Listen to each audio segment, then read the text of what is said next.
Let me walk you through a familiar scenario for teachers, Sarah. You're sitting in a staff meeting or a workshop or a PD session, and once it's over, they give you a survey asking for your feedback on the session that you just attended. Pretty standard thing to do.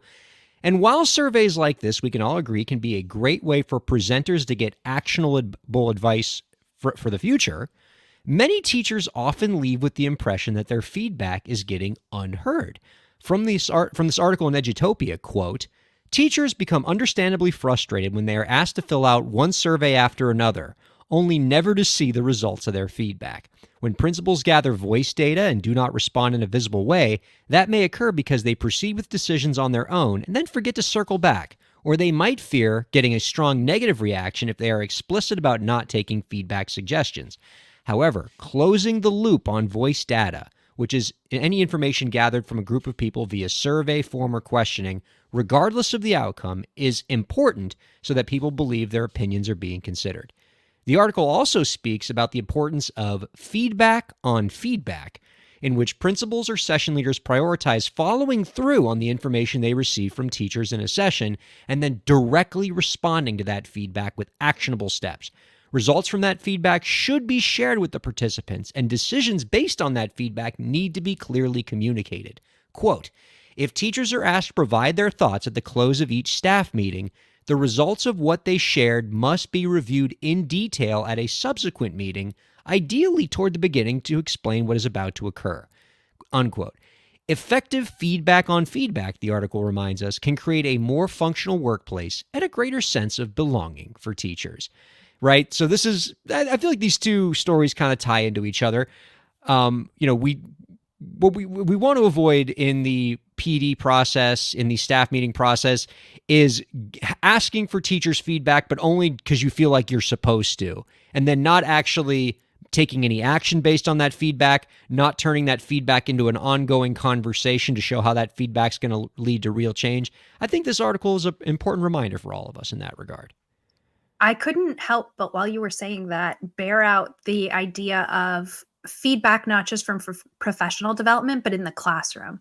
So if we think of just even the most traditional feedback is a grade that you get on an assignment. How many times do students participate in an assignment and they get a form of feedback in their grade, and that's the end of the conversation, right? So how do we close that feedback loop? By making sure that it's not just a one and done situation.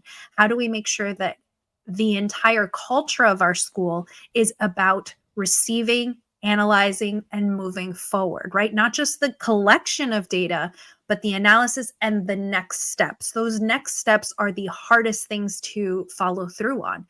It's not easy to collect data, but it is easier to collect data than it is to analyze it. It's not easy to analyze data, but it is easier to do that than to actually act on it. And having that plan, do, act cycle whenever we're doing something in our schools trickles down to every level. So as a school leader, am I putting that into practice? Am I expecting that I myself put these things that my teachers are giving me into practice? And do I expect that my teachers do the same for the students in their classroom? It is you articulated that so well, Sarah. You're going to go back and listen to that audio and be like, man, I really nailed that. Because it does present the unique challenge, right? It's easy to put a survey out. It's a little more difficult to actually collect that data. And it's very tough to actually analyze it and putting into action. What do you think of what the article's suggestion of actually setting aside time at the start of each faculty meeting, for example, and actually dedicating that beginning period just to, here's the feedback we got in the last session, and here's exactly what we're going to be doing based on the feedback that we got from you, like actually codifying it as part of the standing meeting? I think that's really admirable. And I think that that would really demonstrate to your staff that there is a level of accountability there, right? So you told us this, and now we are going to do that. I think that, like I said, I think it's very admirable. I have not, I dare to say, I don't think I've seen that in practice. So I would be very interested what that looks like. I could also imagine that for a school leader, feedback can be somewhat overwhelming. And so, what systems could we put in place so that they can receive those messages and address those messages? Let's say, for example, I have a school with 100 faculty members. Am I going to be able to go through 100 pieces of feedback every single week, month, however frequently I have those, and be able to respond to all of those pieces of feedback? Do I have the mechanisms or systems in place so that I can, compile that data? Do I have support in that? That is not an easy thing for a principal to do on their own. Do they have a team of people to help them with that? Are they using quantitative and qualitative data, right? Are they using things that they have been told, but also using classroom observations or comments from parents, So I would say, again, I think that's a very admirable goal. I think it would be almost irresponsible to recommend that without putting supports in place that would help that educator actually do it. Having that, being able to do what we're talking about there, right, as you noted, is definitely going to be a function of how many people are at the meeting and providing you data. And, a nice little point there at the end about how much of the data that you are collecting is quantitative, which is objectively easier to analyze, but maybe isn't going to give you as much actionable feedback as, say, qualitative data.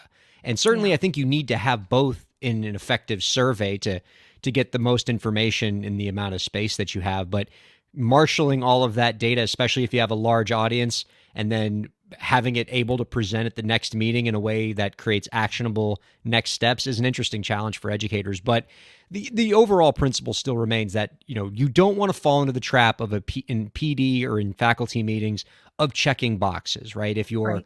If your faculty meeting is just something you do every week because you're supposed to, and if you're doing survey feedback just because you feel like you're supposed to, or as I often see in education, you're doing it because your accreditors require some amount of ongoing data Absolutely. collection, right? Yes. Is it a box that you're checking off to maintain accreditation, or is it something that you're really using to make progress, both in your faculty meeting and, as you noted, Sarah, is it something that your teachers are using so that the feedback that you're giving to your students that they're giving to you is going to help in your own classroom? That's a really cool component of all of this for So I sure. can't really end this episode without pointing out, and I might be putting myself into a box that I can't, I might be writing a check that I can't actually cash.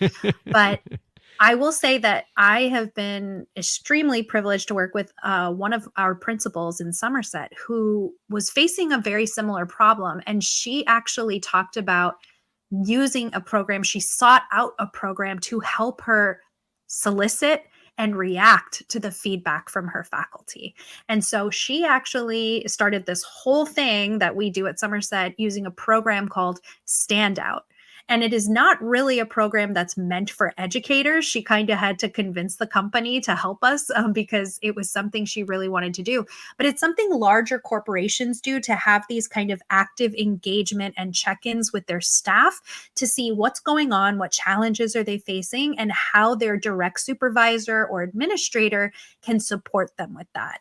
And I think that the reason why I'm maybe a little bit more passionate about this is a tall order and I'd like to see how that actually works is because getting authentic feedback from educators, we have to remember it's not just getting into a staff meeting and saying, "Hey, how are things going?"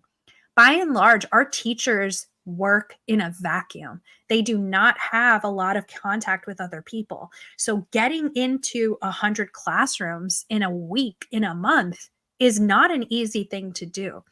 So anything that can support our administrators in actually being able to do what we're talking about, because we know the research says this is a good practice, I think would be incredible. And I would love to hear if there are any other programs doing things like this.